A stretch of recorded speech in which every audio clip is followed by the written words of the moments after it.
D ಗ್ಯಾಂಗ್ನಿಂದ Renuka ಸ್ವಾಮಿ murder ಕೇಸ್ಗೆ ಸಂಬಂಧಪಟ್ಟ ಹಾಗೆ ರೇಣುಕಾ ಕೊಲೆ ಕೇಸ್ನಲ್ಲಿ ಕಾಣದ ಕೈಗಳು ಶಾಮೀಲಾಗಿರುವಂತಹ ಶಂಕೆ ಇದೆ. 17 ಆರೋಪಿಗಳನ್ನ ಬಿಟ್ಟು ಇನ್ನೂ ಕೆಲವು ಕಾಣದ ಕೈಗಳು ಇದರಲ್ಲಿ ಕೆಲಸ ಮಾಡಿವೆ. ರೇಣುಕಾ ಕೊಲೆ ಕೇಸ್ ಮುಚ್ಚಿ ಹಾಕಲು ಸಹಕಾರ ಮಾಡಿರುವಂತದ್ದು ಕೂಡ ಕಂಡು ಬರ್ತಾ ಇದೆ. ಸಾಕ್ಷ್ಯ ನಾಶದಲ್ಲಿ ಇನ್ನೂ ಕೆಲವರು ಭಾಗಿಯಾಗಿರುವಂತಹ ಅನುಮಾನ. ಪ್ರತ್ಯಕ್ಷ ಪರೋಕ್ಷವಾಗಿ ಭಾಗಿಯಾಗಿರೋದು ಪತ್ತೆ. ಯಾರಾದರೂ ಕೇಸ್ ಮುಚ್ಚಾಕುವಂತ ಪ್ರಯತ್ನ ಮಾಡಿದ್ರೆ ಅವರು ಕೂಡ ಒಂದು ರೀತಿ ಕ್ರಿಮಿನಲ್ಗಳೇ ಆಗ್ತಾರೆ. ಈ ಕಾಣದ ಕೈಗಳ ಬಗ್ಗೆಯೂ ಕೂಡ ಹೆಚ್ಚಿನ ತನಿಖೆ ನಡೀತಾ ಇದೆ. ಕಾಣದ ಕೈಗಳನ್ನು ಪತ್ತೆ ಹಚ್ಚಿ ವಿಚಾರಣೆಗೆ ಕರೆಸೋದಕ್ಕೆ ಸಿದ್ಧತೆ ಮಾಡಲಾಗ್ತಾ ಇದೆ.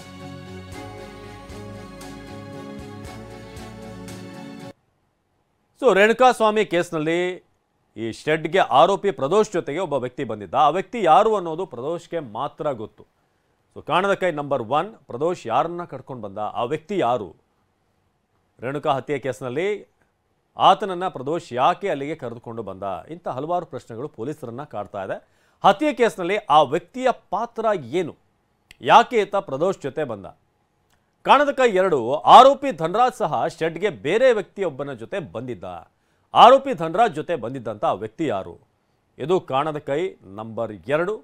ಆರೋಪಿ ವಿನಯ್ ಕುಮಾರ್ ಮೊಬೈಲ್ನಲ್ಲಿ ಮಹತ್ವದ ಸಾಕ್ಷ್ಯ ಸಿಕ್ಕಿದೆ. ಇದು 3ನೇ ಕಾಣದ ಕೈ. ಆರೋಪಿ ವಿನಯ್ ಮೊಬೈಲ್ನಲ್ಲಿ ಮಹತ್ವದ ಸಾಕ್ಷ್ಯ ಅಂದರೆ ವಿಡಿಯೋ ಅಥವಾ ಫೋಟೋನ. ಇದರ ಬಗ್ಗೆ ಕೂಡ ಈಗ ತನಿಖೆ ನಡೀತಾ ಇದೆ. ಸಾಕ್ಷ್ಯವನ್ನು ಮೊಬೈಲ್ಗೆ ಕಳಿಸಿದ್ದು ಯಾರು, ಯಾಕೆ?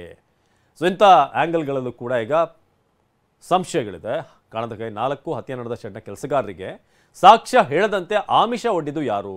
ಆಮಿಷ ಒಡ್ತಿರುವಂಥ ವ್ಯಕ್ತಿಗಳಿಗೂ ಪ್ರಕರಣಕ್ಕೂ ಏನು ಸಂಬಂಧ?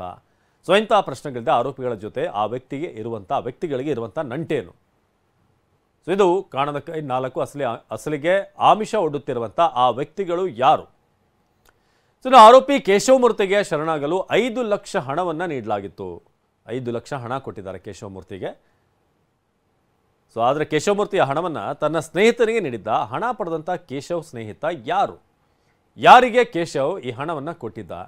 ಆತ ಕೇಶವ್ನಿಂದ 5 ಲಕ್ಷ ಪಡೆದಿದ್ದಾದರೂ ಯಾಕೆ? ಇನ್ನು ಸ್ನೇಹಿತ ಮೋಹನ್ ರಾಜ್ನಿಂದ 40 ಲಕ್ಷ ಹಣ ಪಡೆದಿರುವಂಥ ದರ್ಶನ್.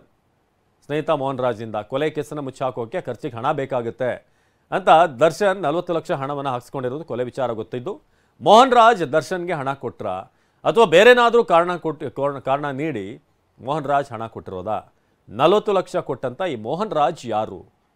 ಮೋಹನ್ ರಾಜ್ ಪಾತ್ರ ಕೇವಲ ಹಣ ನೀಡಿದ್ದಕ್ಕೆ ಮಾತ್ರ ಸೀಮಿತನ ಅಥವಾ ಇದೇ ಕಾರಣಕ್ಕೆ ಅಂತ ಹಣ ಕೊಟ್ರ ಅನ್ನೋದು ಈಗ ಪೊಲೀಸರು ವಿಚಾರಣೆಯಲ್ಲಿ ತಿಳ್ಕೊಳ್ಬೇಕಾಗಿದೆ.